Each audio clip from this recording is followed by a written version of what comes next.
So we had the butter, the cheddar, you got the bacon. I'm a firm believer, you gotta have chives or green onion.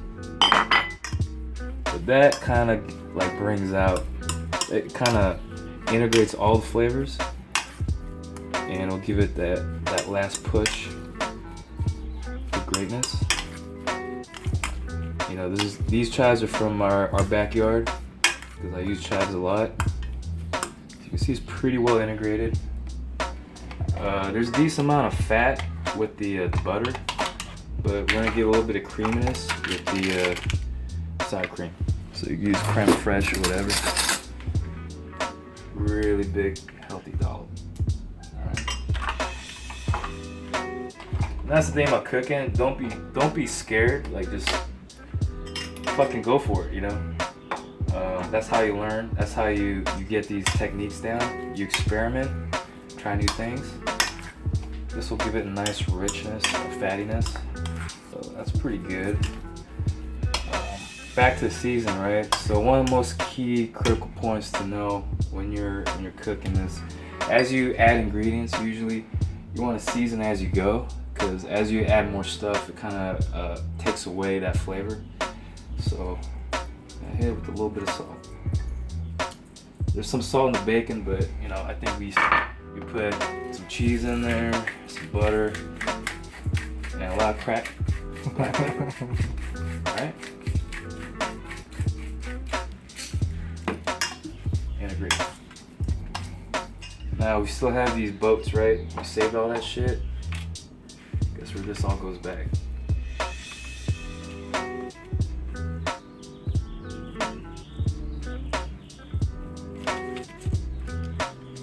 Packing real tight, just like Joe likes it. So you're gonna see all the flavor, right? You got the chives in there, the bacon, the cheddar. Yeah, I like cars. And then cars, mine's like, oh shit. Wait, what color does the chives look like to you then? What color is this? It's dark.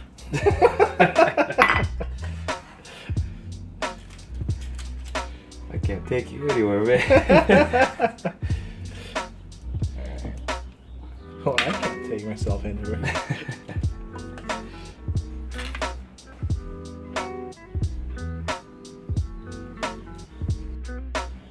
Just like the steak right here, we caramelize it on high heat. We're gonna do the same thing. When we caramelize it, we'll have a nice crust of cheddar cheese on top.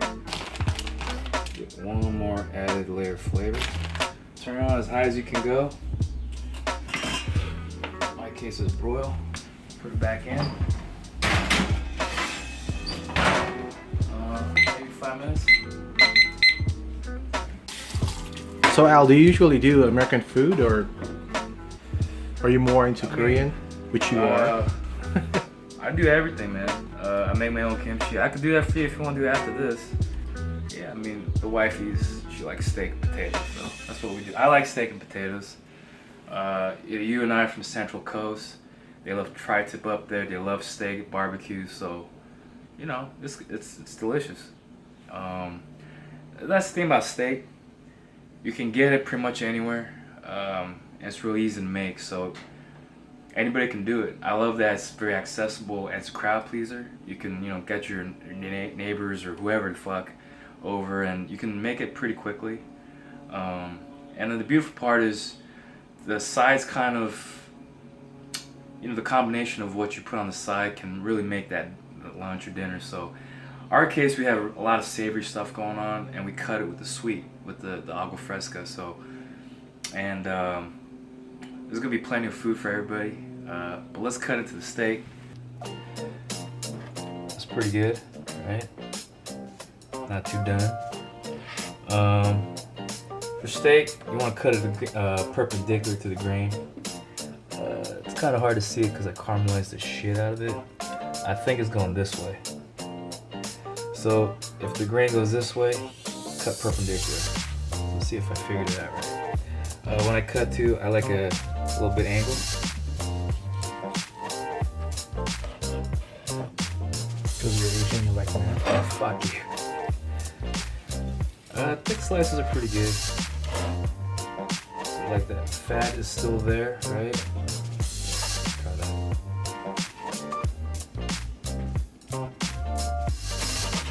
Oh, man, that's delicious. Oh, shit. What's in my mouth? Among other things. All right, I'll show you one way to finish this off. You don't have to do this, but since we're in Rome, do as the Romans do. You probably still have some butter with all the flavor in it from the fawn.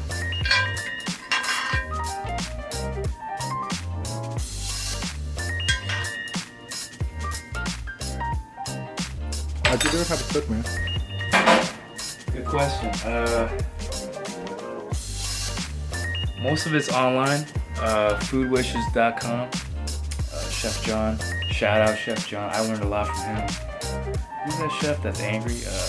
Ramsay? Ramsay. If you look for steak videos, you'll find his. A lot of that technique's from him. Searing. Chef is angry. Yeah. And then trial and error. That's the most important part. You gotta get in the game. Like, don't just watch it, try it. And as you do, you may or may not fuck up. I don't think most people will fuck this up. It's really hard to do that.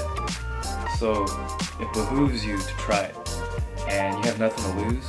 And once you have that arsenal under your belt, now you can have parties, you can invite people over, your loved ones, like yourself. If you're on a hot date, it's kind of hard to fuck this up, right? So, how many times have you done this particular dish? I mean, it seems like you know your way around, and yeah, I mean that's the thing, right? You practice and you get better, just like anything. Let's see how our potatoes are going.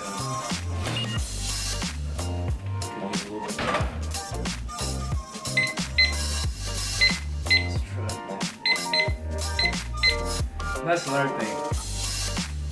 At a certain point, you don't have. Are you just putting random numbers? Let me explain, motherfucker. All right, look. At a certain point, there's no more recipes. You know the technique. You know the technique, so you know what a good sear looks like. Caramelization. So you probably do that for most proteins. Even for Korean food, there's a thing called tteokguk, and you sear the beef shoulder, whatever. You know, if you look on some recipe sites, they don't sear it, they just drop it in the water. I figure you should pull the flavor first, right? So at a certain point, you start seeing recipes, but it's just a loose framework. It's a fishbone of a framework. You put your soul into that, what you've learned. So, and that only comes from experience. You just gotta try it, fuck up here and there, but then you tweak things, right? Like today, earlier we were saying, I don't know how raw honey will do as a simple syrup, but we tried it. What do you think? Tasted good, man. It's alright, right? Well, So, I didn't know any better, so that was pretty good.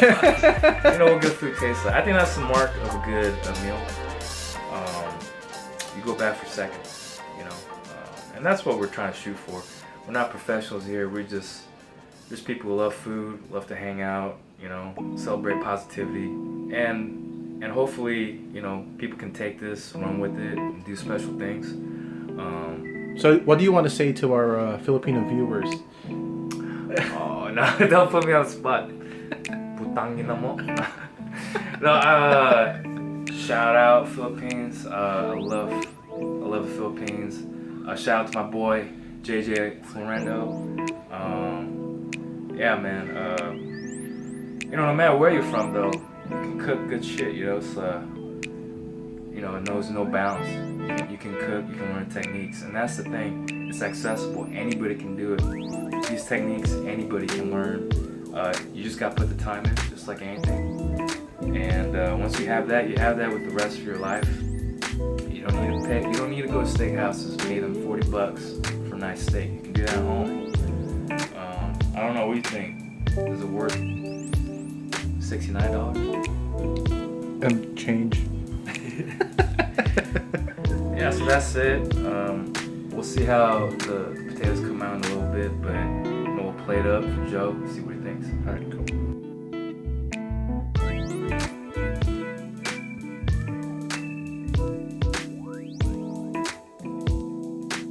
Alright, so potatoes have been in there, I don't know, good 10 minutes. kind of what we want. We want that caramelization, right? The sugars and the amino acids kind of working together, bring out that flavor. We're gonna let it rest.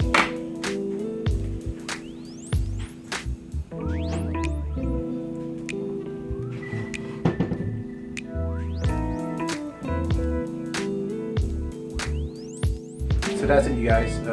We got beautiful Al doing our steak and our twice cooked potatoes. I'm gonna call you beautiful Al, is that right? Because Shout out. we already got Weird Al, so we got beautiful Al over here. Well, you're a Pinot Jesus, right? I need to grow my hair out first.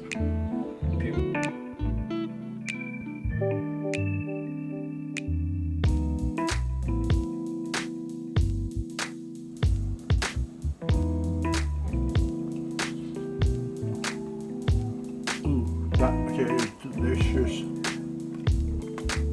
Ooh, so much flavor.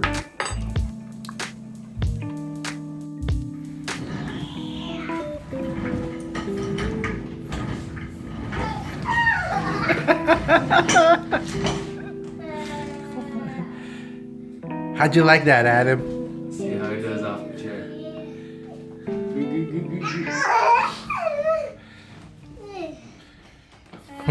So tipsy. Oh no.